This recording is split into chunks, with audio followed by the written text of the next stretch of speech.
Fotiha surasi Makka da nozil qilingan 7 oyatdan iborat.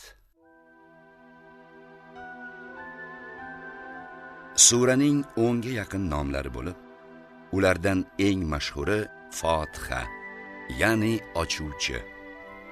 Qur'oni Karim shu sura bilan boshlangani uchun mazkur nom berilgan. Islom dini ko'rsatmalarining asosini tashkil etgani uchun unga Ummul Qur'on, ya'ni Qur'onning onasi nomi ham berilgan.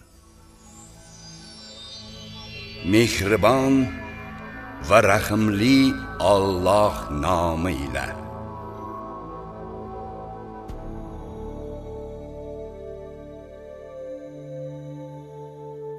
Hamd olamlarning Rabbi Allohga kim?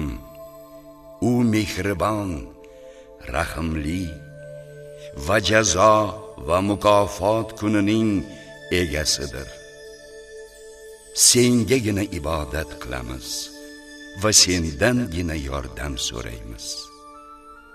Bizni shunday to'g'ri yo'lga yo'llaginki, u sen in'om etgan zotlarning yo'li bo'lsin, g'azabga uchragan va adashganlarning emas.